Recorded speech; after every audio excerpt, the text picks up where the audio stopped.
Assalamualaikum warahmatullahi wabarakatuh. Bismillah, alhamdulillah, hasbunallah wa ni'mal wakil, ni'mal maula wa ni'mal nasir. Allahumma salli wa sallim wa barik ala sayyidina Muhammadin wa ala alihi wa sahbihi ajma'in. Alhamdulillah, terima kasih kami sampaikan kepada Ibu Daryati Hong Kong. Beliau bekerja di Hong Kong. Beliau menyampaikan testimoni pasca ruqyah. Alhamdulillahirabbil alamin. Sekali lagi kesembuhan datangnya dari Allah SWT. Dan beliau mengirimkan WA. Ini WA beliau. Ya, WA beliau. Alhamdulillah. Saya bacakan. Assalamualaikum Ustadz. Waalaikumsalam warahmatullahi wabarakatuh.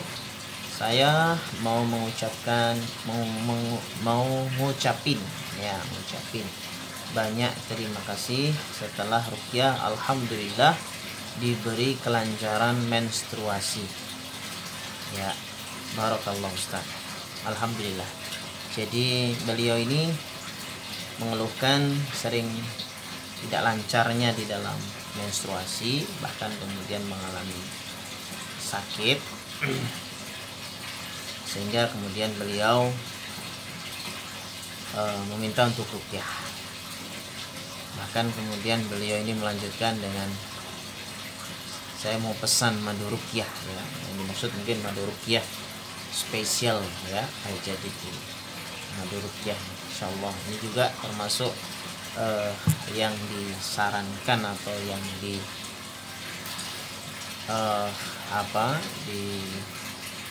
dianjurkan, ya, bagi yang setelah proses ruqyah lalu kemudian meminum madu ruqyah spesial. Ini sangat bagus untuk imunitas, daya tahan tubuh, dan juga untuk melancarkan peredaran darah. Dan insya Allah, ya, pada hakikatnya madu ruqyah spesial ini, ya, tentu ada campuran, ya. Jadi selain madu ada juga sari kurma alami, kemudian ada juga zaitun, kemudian ada juga habatus sauda dan lain-lain, ya. Jadi herbal yang kemudian memang dikombinasi untuk memadu padankan atau mendukung, ya, kaitannya dengan ruqyah, dan kemudian kita ruqyah juga madu, sehingga insyaallah memiliki khasiat yang ganda insyaallah.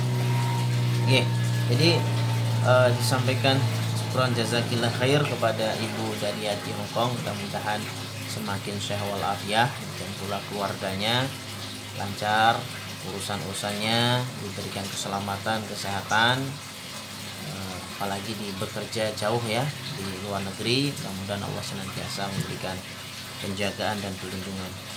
Mungkin perlu kita ketahui bahwa seorang wanita yang kemudian mengalami gangguan atau tidak lancarnya menstruasi, ya, kalau saya baca di beberapa sumber, itu bisa jadi karena faktor stres karena pekerjaan atau yang lainnya. Ini bisa sangat mempengaruhi terhadap hormonal, sehingga kemudian haidnya pun menjadi bermasalah. Bisa juga karena faktor kurang tidur, terlalu lelah, capek. Ini juga bisa mempengaruhi lancar tidaknya kaitan dengan menstruasi. Kemudian juga karena faktor diet yang ekstrim.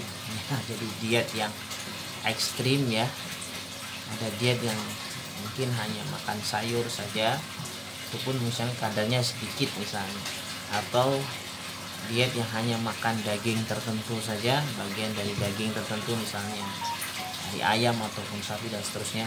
Nah, ini yang ekstrim, bahkan kemudian diet yang ya sangat ekstrim gitu, ya, makanannya sangat dibatasi. Nah, ini bisa juga memacu dan memicu kaitan dengan siklus haid, sehingga haidnya pun bisa menjadi tidak lancar, ya. Nah, baik, Kemudian bisa juga karena efek samping dari obat KB gitu ya, juga bisa. Ada juga karena alasan masalah pada tiroid ya, dimana kelenjar tiroid ini punya fungsi untuk memproduksi hormon yang bekerja untuk mengatur metabolisme tubuh ya, sehingga menjadi ketidakseimbangan hormon ini juga akan mempengaruhi haid itu sendiri teratur atau tidak. Kalau orang-orang dulu biasanya bikin jamu-jamu sederhana memadankan antara kunyit, asam kayak gitu ya. Maka bisa juga silahkan nanti ditambah dengan madu. Minum madu ini siapapun sebenarnya ya. Jadi dalam rangka untuk menyeimbangkan hormon atau fungsi-fungsi metabolisme tubuh ya, organ dalam supaya bekerja maksimal dan mendapatkan asupan gizi yang cukup. Karena di dalam madu ini ada kompleksitas ya, jadi ada kompleksitas, bahkan kemudian madu juga bisa menjadi antivirus atau antibakteri ya. Ini bagus sekali untuk kita konsumsi madu ya dalam sehari-hari. Jadi ya sekurang-kurangnya ya 1 sendok, tapi kalau bisa lebih. Nah itu, jadi sekali lagi disampaikan terima kasih kepada Ibu Daryati yang telah mengirimkan testimoni pasca ruqyah. Yang jelas kesembuhan kita kembalikan kepada Allah SWT. Jadi Allah lah yang memberikan kesembuhan. Sehingga kenapa kita dianjurkan oleh Nabi kita tercinta sallallahu alaihi wasallam ketika mendoakan Allahumma rabban nas adhibil ba'sa ishfi, sembuhkan ya Allah penyakitnya, isfi, sembuhkan dia ya Allah. Anta syafi, sesungguhnya engkau yang maha menyembuhkan. Anta syafi, engkaulah sang penyembuh sejati. La syifa illa syifauka syifa la yughadiru saqama, dengan kesembuhan yang tidak ada efek samping. Hanya saja kesembuhan itu bisa melalui proses ya, proses ilmiah, alamiah ya, proses kemudian salah satunya dengan terapi Al-Quran, ruqyah syar'iyyah ini. Nah, karena kita tahu bahwa ala bi dzikrillahi tatmainnul qulub, dengan mengingat Allah termasuk di dalamnya membaca Al-Quran, mengingat Allah, zikir dan sebagainya, itu semua akan memberikan ketenangan.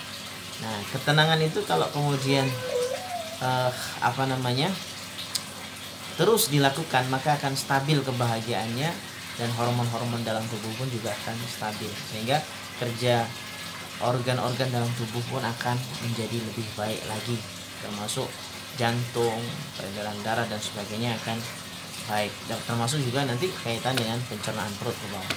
Nah, ini mudah-mudahan kita semua juga selalu mensyukuri, karena ini tadi juga Bu Daryati mengawali dengan kata alhamdulillah, berarti sudah melibatkan Allah SWT, artinya bersyukur.